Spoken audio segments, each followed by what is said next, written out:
Buried beneath the rolling hills of rural Canada, just 90 minutes from Toronto, lies one of the world's strangest and most secretive wonders, Ark 2.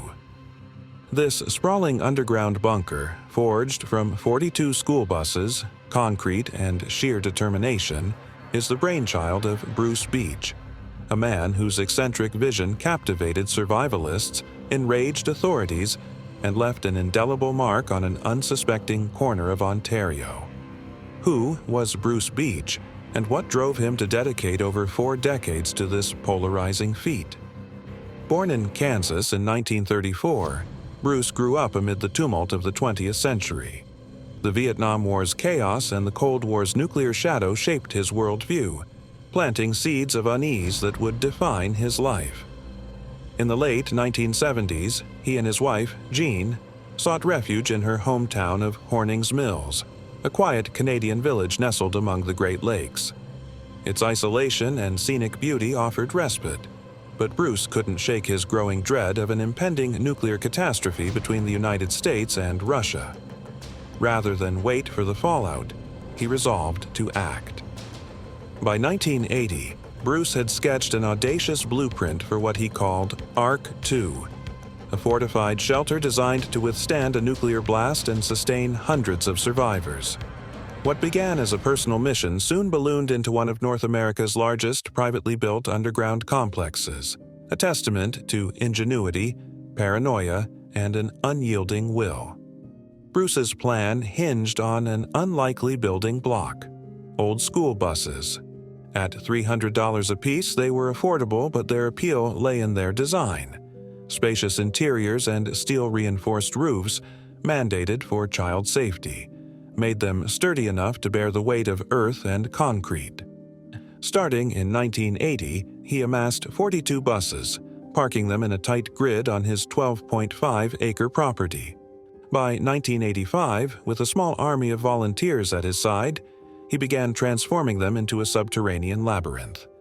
The process was grueling. Bruce and his helpers cut and welded the chassis, linking the buses into a network of corridors, rooms, and storage spaces. They sealed the structure airtight, then poured a thick layer of concrete over it, encasing the buses like fossils in amber. Finally, they buried the complex under 14 feet of soil, rendering it invisible from above. When the dust settled, Ark 2 spanned 10,000 square feet, a hidden fortress capable of housing over 500 people. Bruce wasn't an engineer, but he wasn't reckless either. He consulted the designer of Toronto's subway system, who reviewed his plans, suggested tweaks, and deemed the structure sound. What might have seemed like madness to outsiders was, in fact, a calculated marvel. Yet building Ark 2 was only half the battle. Keeping it functional and legal would prove just as daunting. Ark 2 wasn't just a bunker. It was a self-contained ecosystem.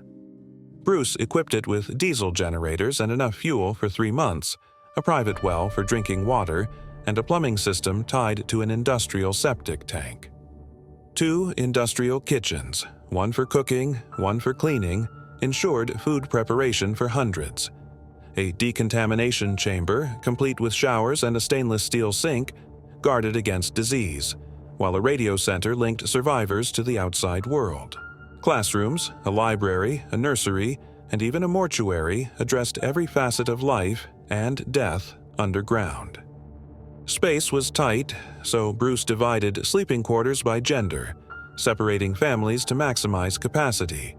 He justified this as a necessary sacrifice, though he softened the austerity with play areas and chess sets for children, reflecting his belief in education even amid crisis. Stockpiling food for 500 posed a constant challenge. Canned goods spoiled over time, forcing Bruce to discard and replace tons of supplies. Still, he saw Ark 2 as more than a hideout. It was a blueprint for rebuilding society. Bruce's helpers weren't just laborers, they were stakeholders. Volunteers who contributed to construction or maintenance earned a spot in the shelter, a promise that drew survivalists and locals alike. Entering Ark 2 was no simple task. A rusty door, the only visible hint of the complex, concealed a generator and a 14-foot descent into the maze. Access required prior approval, a precaution rooted in Bruce's meticulous planning. A polarizing vision.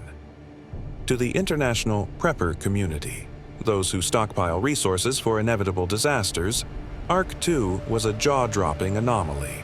Most preppers hoarded rations in basements.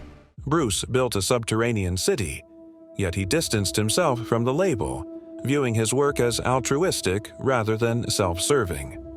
A former U.S. Air Force radio operator and computer science teacher, he founded Safe America for Everyone, a movement welcoming anyone willing to prepare, regardless of background.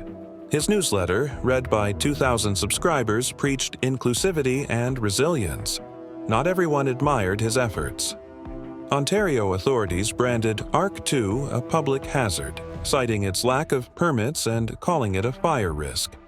The fire department shut it down repeatedly, and officials spent heavily to thwart Bruce's gatherings.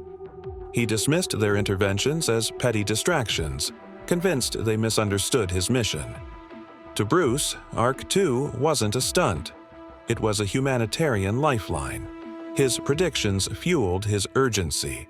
Bruce believed nuclear war would ignite with Pakistan bombing India, a spark that would engulf the globe. His timelines shifted, sometimes decades away, sometimes imminent, but his pessimism never wavered. He saw disasters as chances to forge a better world, urging others to join him before it was too late. Legacy beneath the earth. Bruce Beach passed away in 2021 at 87, leaving Ark 2's future uncertain. His wife, Jean, and their 5 children now wrestle with its upkeep and purpose. The shelter still stands, a silent giant beneath Horning's Mills, maintained by a dwindling band of volunteers. His newsletter endures under Antonia Lau's leadership, keeping his voice alive for a niche but devoted audience. Was Ark 2 a triumph of foresight or a monument to fear? To some, it's a quirky relic of Cold War paranoia. To others, a bold statement of self-reliance. Structurally sound and undeniably ambitious, it defies easy judgment. Bruce's family faces tough questions. Preserve it as a historical oddity, open it to curious visitors, or let it fade into obscurity. For now, it remains a testament to one man's unshakable belief that survival demands action, not hope. Bruce once wrote that humanity's future was bright, but only if it weathered the storms ahead.